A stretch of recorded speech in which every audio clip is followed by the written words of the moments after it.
Atom bomb जो होती है इसकी शक्ति कम होती है, एटम बम की शक्ति कम होती है, लेकिन ये ससुरा घातक ज्यादा होता है, ये घातक ज्यादा होता है। बहुत से लोगों को लगता है कि एटम बम क्या है। भैया रियलिटी में एटम बम एक प्रदूषण का नाम है। Atom bomb is not a bomb, it is a kind of electromagnetic and उसको क्या कहते हैं, रेडिएशन। रेडिएशन एक तरह का प्रदूषण है जो आपको दिखता ही नहीं है। जैसे हम कहते हैं ना दिल्ली की हवा में प्रदूषण है, आप सांस लेंगे दिल्ली की हवा में जल्दी बीमार पड़ जाते हैं वहां पे।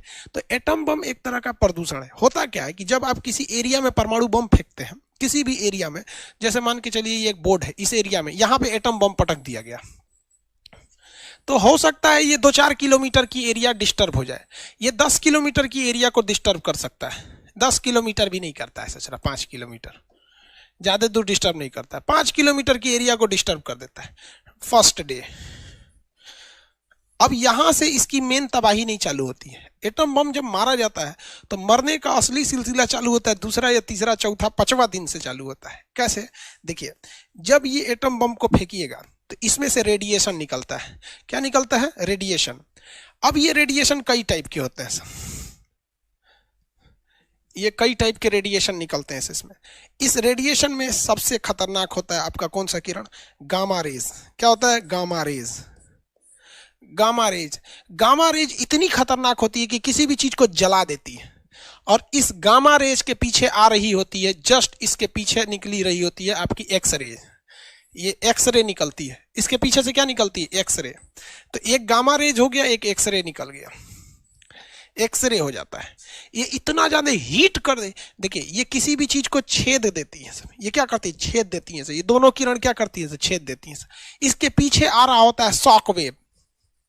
शॉक वेव ये किसी भी चीज की इमारतों को गिरा देती हैं, ब्लास्ट करके गिरा देती हैं। शॉक वेव हम आपको फिजिक्स में पढ़ा है, सुपरसोनिक बूम होता है तो शॉक वेव से किसी चीज को गिराया जा सकता है। तो एटम बम जो होता है वो यार एक प्रदूषण है। हम लोग को लगता था जिस तरह से फिल्मों में ऐसे बम मारता है तो कुछ दूर आग लग जाता है, वैसे पूरे शहर में आग लग जाता है। कुछ नहीं होता ऐसे सुनिए आप। अब देखिए क्या होता है कि जब ये दोनों किरणें, गामा किरण मिलती है ना, टेम्परेचर को कर देती है 300 डिग्री सेल्सियस। अब एक बात बताओ भैया, 300 डिग्री सेल्सियस में कौन जिंदा बचेगा? कोई बचेगा जिंदा? कोई नहीं बचता है यार। 100 डिग्री सेल्सियस पे पानी खौलता है, किसी भी एक खौलता पानी फेंक दीजिए ना, सोच रहा का चमड़ा छिला जाएगा। 300 डिग्री सेल्सियस मार दिया, इससे बच जाइएगा। मान के चलिए 300 डिग्री सेल्सियस बच गए, किसी चीज के पीछे छुप गए, कोई बात नहीं, छुप जाइए छुप जाइए। गामा रे जाएगा, ये तो आपको दिखेगा भी नहीं कहाँ है, छेदा के चल जाएंगे। एक्सरे आएगा, क्या आएगा? एक्सरे आएगा, आपका गले का सब छेद छाद देगा, मानसून 200 रोड जन पे एक्सरे निकलता है। शॉक वेव आपकी बिल्डिंग गिरा देगा, पेड़ गिरा देगा, ब्रिज गिरा देगा, ये सब तबाही मचा देगा एटम बम से। समझ में आ गया कि नहीं आ गया? किसी को दिक्कत? मान के चलिए यहाँ एटम बम का हमला हुआ है, कोई यहाँ से 20 किलोमीटर है, इसको कुछ नहीं होगा, इसको कुछ नहीं होगा। इसके पास ये रेडिएशन पहुंचेगा, इसलिए इसे पोटेशियम आयोडाइड की गोली खा देनी चाहिए। किस चीज की गोली खिला दीजिएगा? पोटेशियम आयोडाइड की गोली। पोटेशियम आयोडाइड की गोली खिला दीजिए। और ऐसे आदमी को करना चाहिए, अपने कमरे को अच्छे से बंद कर ले, 3-4 ठो रजाई कंबल उसके अंदर घुस जाए, सांस ओस बाहर ना निकले 3-4 दिन तक।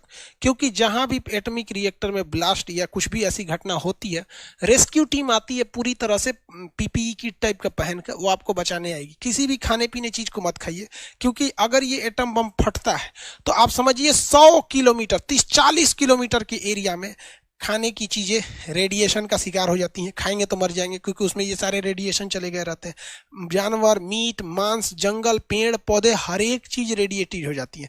इवन कि वो बिल्डिंग भी अब नहीं रह सकते हैं। तो इस एरिया में ये टेम्पोररी परमानेंटली तबाही ला देती है। इसी वजह से एटम बम को क्या कहा जाता है? घातक कहा जाता है। समझ में आ गया कि नहीं आ गया? किसी को कोई दिक्कत?